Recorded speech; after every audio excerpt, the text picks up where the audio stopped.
Hi, எல்லாருக்கும் வணக்கம். நான் இன்றைக்கி கீரை புட்டும் கணவாய் கருவாட்டில் பிரட்டல் கறியும் சமைக்க போகிறேன். ஒரு தொக்கு மாதிரி. கீரை புட்டுக்கு கணவாய் கருவாட்டு கறி நல்லா சூப்பராக இருக்கும். இது எப்படி சமைக்கலாம்னு சொல்லி பார்ப்போம் வாங்கோ. சட்டி வச்சு நான் நெல்லெண்ணெய் விட்டுருக்கிறேன். இதோட பெருஞ்சீரகமும் கடுகும் போட்டு பொரிய விட்டுருக்கிறேன். 4 பெரிய வெங்காயம் எடுத்து ஓரளவான துண்டுகளை வெட்டி வச்சிருக்கிறேன். கொஞ்சம் பெரிய பெரிய துண்டுகளை தான் நான் வெட்டி வச்சிருக்கிறேன். கணவா கருவாட்டையும் கழுவி வச்சிருக்கிறேன்.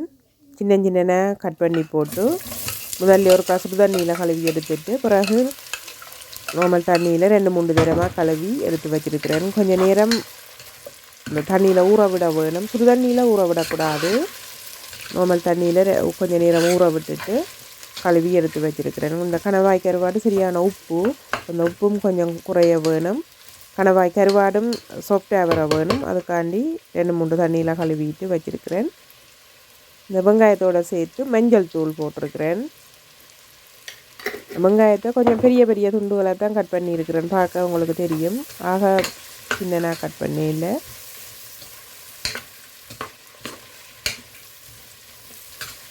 மஞ்சள் தூளையும் போட்டு நல்லா பிரட்டி விட்டுறேன்.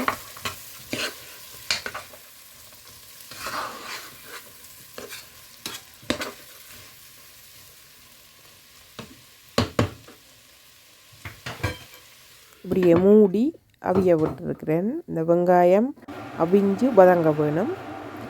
பொரிஞ்சு வர்றதை விட அவிஞ்சு வதங்கி வர்றது தான் இந்த கருவாட்டு கறிக்கு நல்லா இருக்கும்.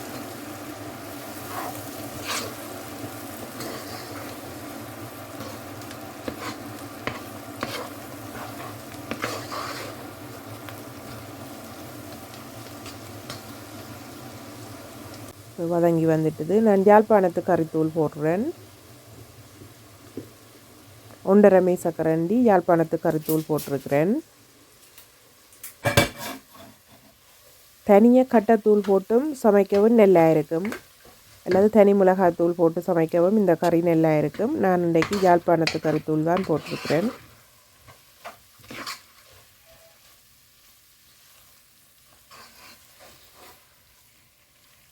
தூளும் நல்லா வதங்கட்டும். இதோட இது பிரியாணியில்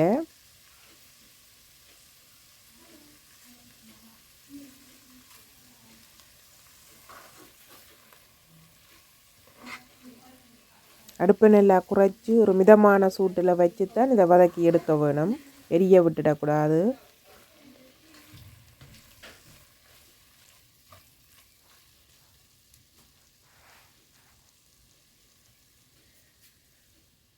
பாருங்கள், இதுதான் கணவாய் கருவாடு. சின்ன கட் பண்ணி வச்சிருக்கிறேன்.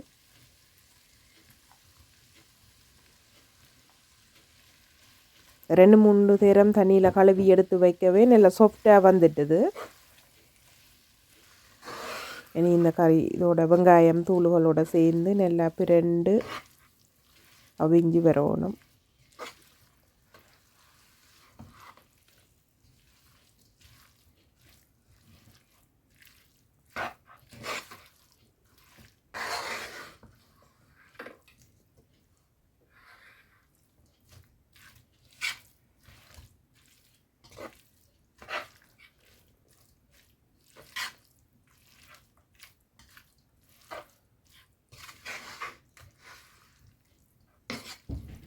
இந்த வெங்காயத்தோடு சேர்த்து உள்ளியும் போட்டு வதக்கினேன். நான் அதை முதல் சொல்ல மறந்துட்டேன். வெங்காயத்தோடு சேர்த்து உள்ளியும் சேர்த்து வதக்கினேன். கணவா கருவாட்டுக்கு உள்ளி முக்கியம்.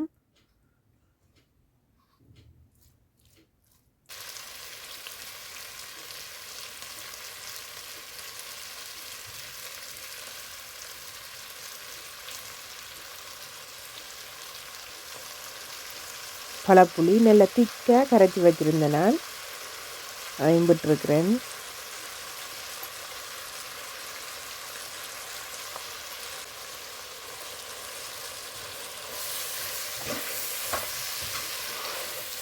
தக்காளி பழம் சட்டியில் அரைச்சபடியே வந்தது. அதிலும் கொஞ்சம் விட போகிறேன். பிறகு இருந்தாலும் புளி தேவையான அளவு விட வேணும். இந்த கருவாட்டு கறி எல்லாபடியாக புளி தேவை இருக்குது. ஒரு இந்த கருவாட்டு கறி இந்த டேஸ்ட்டை புளியும் தான் எடுத்து கொடுக்கும். அதனால் புளி விட்டுருக்கிறேன். இப்போ புளியோடு சேர்ந்து அவியுது.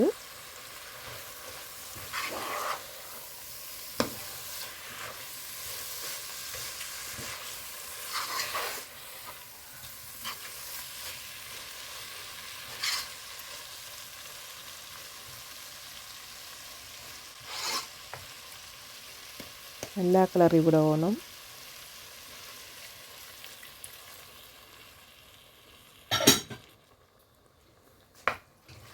தண்ணி விட்டுருக்கிறேன். கிணக்க தண்ணியை விடாமல் கொஞ்சமாக தண்ணியை விடணும். இது நல்ல பிரட்டல் கறியாக தான் வச்செடுக்க போகிறேன். அதனால் கிணக்க தண்ணியை விட தேவையில்லை. கொஞ்சமாக தண்ணி விட்டுருக்கேன். இந்த வெங்காயம் தூள், இந்த கணவாய் கருவாடு எல்லாம் சேர்ந்து அவியறதுக்காண்டி கொஞ்சமாக தண்ணியை விட்டுருக்கிறேன்.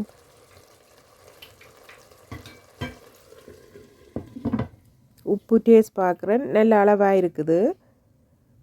கொஞ்சம் தூக்கலாக இருக்குது. நீ தக்காளி பழ சோசம் விடுறபடியால் அது சமப்படுத்தும்.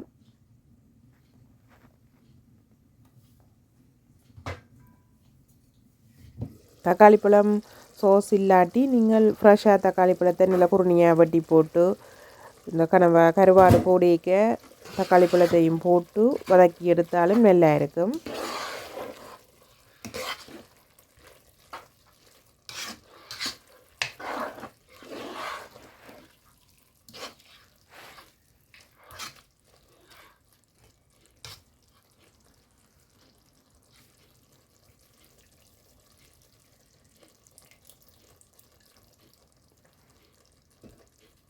அரைச்ச தக்காளி பழம் அப்படியே பெட்டியில் வந்தது. அதிலும் கொஞ்சம் விட்டுருக்கிறேன்.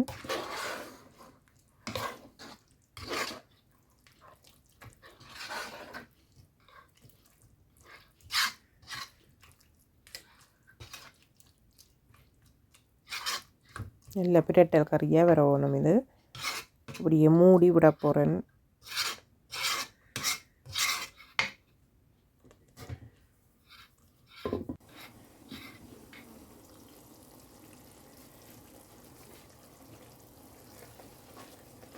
பாருங்க இப்போ இப்படி இருக்குன்னு சொல்லி நல்ல திக்கான கறியாக வந்துட்டுது. ஆனால் இன்னும் கொஞ்சம் நேரம் நான் அடுப்பில் வச்சுருக்க வேணும்.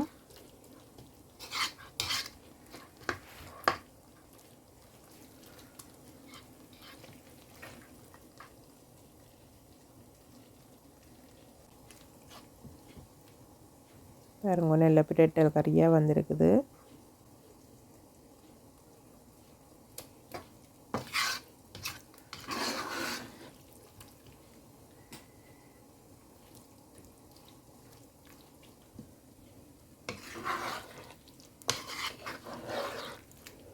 இந்த கறியை புட்டு சோறு இடியப்பம் எல்லாத்தோடுமே சாப்பிடலாம். ரொட்டி எல்லாத்தோடும் சாப்பிட நல்லா இருக்கும். நல்ல பிரட்டல் கறி தானே, நல்ல தொக்கு மாதிரி நல்லா இருக்கும். நல்ல வாசமாயும் இருக்குது. இப்போவே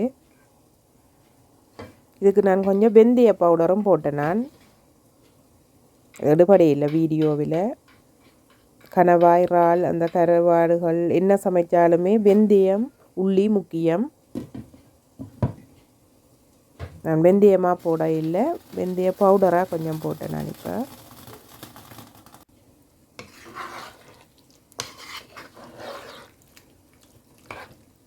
மூடி கொஞ்சம் நேரம் என்ன விட்டுருக்கிறேன். அடுப்பை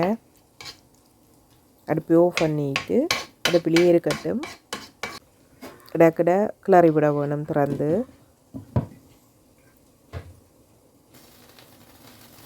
கீரை போட்டு வைப்போம். கீரையை கழுவி போட்டு நல்லா சின்ன வெட்டி வச்சுருக்கிறேன். தண்ணி நல்லா வடிய விட வேணும். ஈரத்தோடு இருந்தால் நல்லா மில்ல குமைஞ்ச மாதிரி வந்துடும்.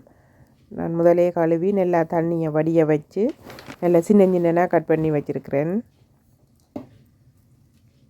அரிசிமா இப்படியே பேக்கெட்டில் வந்தது அரிச்சு எடுக்கிறேன்.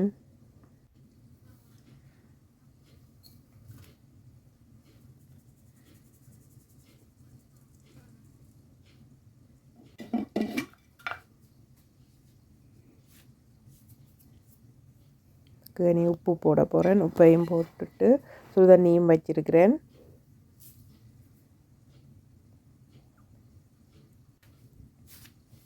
உப்பை போட்டுட்டு நல்லா கலந்து விடணும்.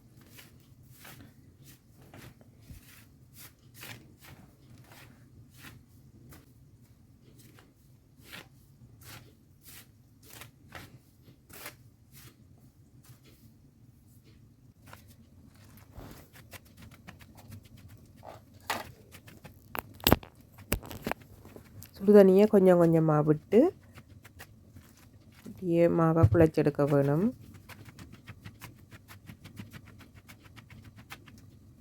மாமலா புட்டு குழைக்கிறத விட கொஞ்சம் தண்ணி குறைவாக தான் குழைச்செடுக்க வேணும். கீரையிலும் தண்ணித்தன்மை எப்படி என்றாலும் இருக்கும். நாங்கள் கழுவி காய வச்சு தான் வெட்டி இருக்கிறேன். தண்ணியை வடிய வச்சு தான் வெட்டி வச்சிருக்கிறேன். இருந்தாலும் கீரையில் தண்ணித்தன்மை நிறைய இருக்கிறபடியாக புட்டுக்கு கொஞ்சமாக தண்ணியை குறைச்சி தான் விட வேணும்.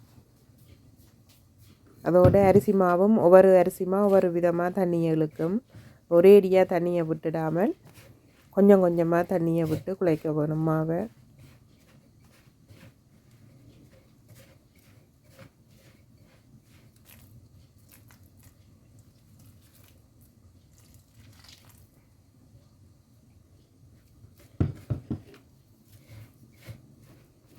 கைப்பதத்துக்கு தெரியும் இவ்வளவு தண்ணி தேவைப்படும் அது நெடுகாலம் குழைக்கிறவைக்கு தெரியும். இருந்தாலும் ஒரேடியாக விடாமல் கொஞ்சம் கொஞ்சமாக விட்டு குழைச்சா தான் நெல்லம்.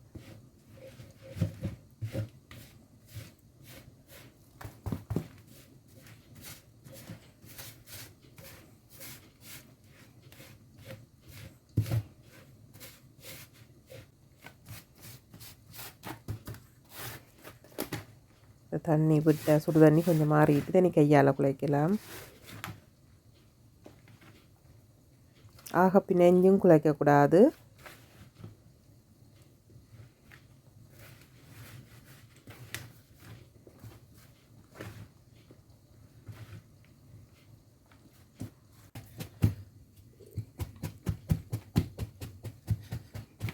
இப்படி பேணியால் புட்டு குத்தி எடுக்கிறது சுகம். டப்பண்டு குத்துப்படம்.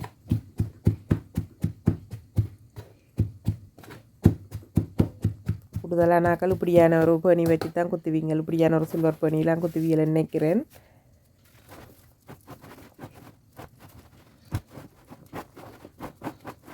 கொஞ்சமாக கொளித்து முன்னுக்கு குறுணியலை விட்டுட்டு பின்னுக்கு இருக்கிறத திரும்ப குத்துறேன்.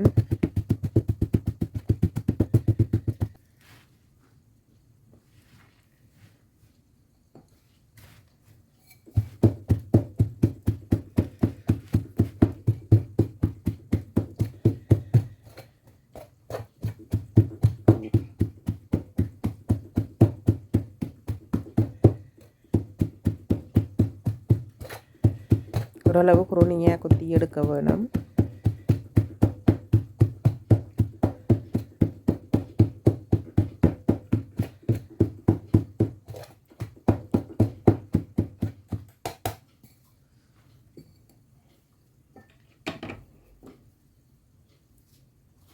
சின்ன வெங்காயம் நல்ல குறுணியாக கட் பண்ணி வச்சுருக்கிறேன். அதை கசக்கிட்டு போட்டால் தான் நல்லா இருக்கும். அந்த வெங்காயத்தில் இருக்கிற சாறு இப்படி கொஞ்சம் நாங்கள் கையால் கசக்கிட்டு போட்டால் தான் நல்லா இருக்கும். பச்சை மிளகாயும் போடலாம். நான் நிறைய பச்சை மிளகாய் போட இல்லை. பச்சை மிளகாய் போட்டாலும் நல்லா இருக்கும். பாருங்க கீரை போடைக்குள்ள கணக்க மாதிரி இருக்கும். மாவை விட புட்டுக்கு குத்தி எடுத்துருக்கிற மாவை விட கீரை கணக்க மாதிரி இருக்கும். ஆனால் அவிச்சு எடுத்தோடனே கொஞ்சமாக வந்துடும். கீரை இருக்கிறதே தெரியாத அளவுக்கு வந்துடும்.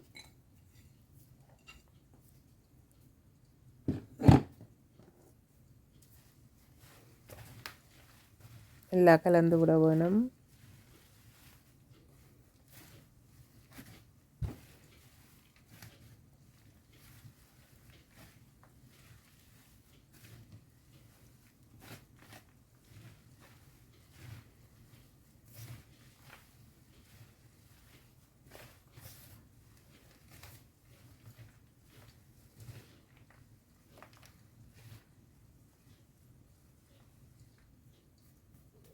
நீத்துப்பட்டியில் நான் விற்க போகிறேன் இன்றைக்கி.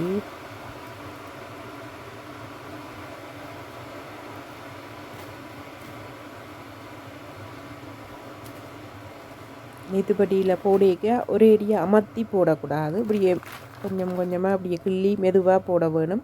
அமர்த்தி அடைஞ்சு போட்டால் அது அவிஞ்சு வரவும் நேரம் எடுக்கும், குமைஞ்சும் போயிடும். இப்படி கொஞ்சம் மெதுவாக அப்படியே போட வேணும். ஆக கிணக்கவும் ஒரே அடியாக போடாமல்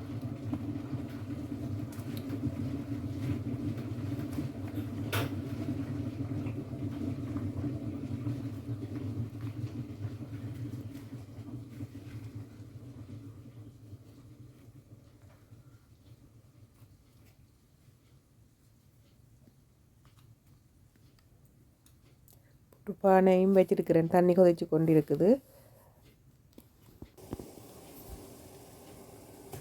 மூடி அவிக்க போகிறேன்.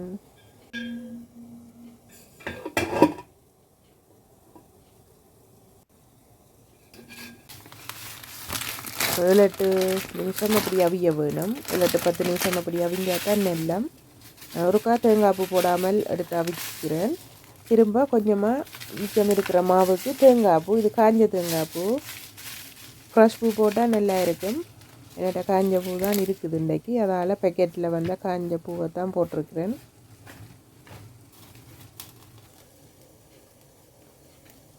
முதல் வச்ச புட்டு அவிஞ்சிட்டுது பாருங்க எப்படி இருக்குன்னு.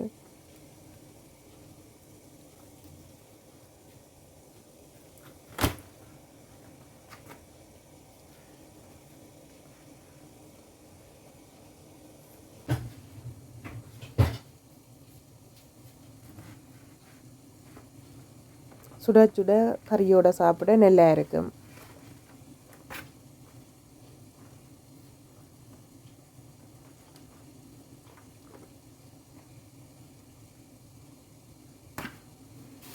இந்த கீரை இருக்கிற மாதிரியே சரியான குறைவாக தான் தெரியுது. முதல் அவிக்க வைக்கல கிணக்க கீரை மாதிரி இருந்தது. இப்போ அவிச்செடுத்த பிறகு கீரை குறைவாக தான் தெரியும்.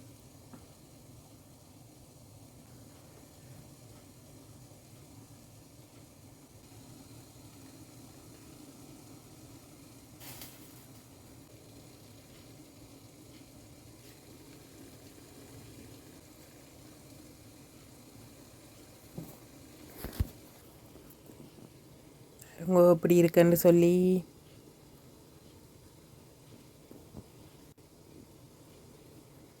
நல்ல ஒரு சுவையான மத்தியான சாப்பாடு.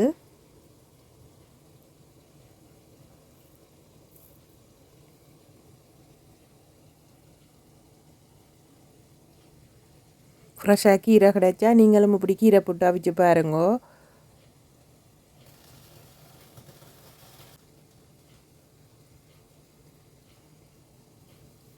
நல்ல ஒரு சுவையான மத்தியான சாப்பாடு இது.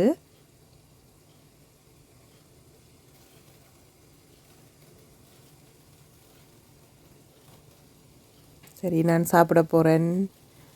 நீங்களும் இப்படி சமைச்சு சாப்பிடுங்கோ.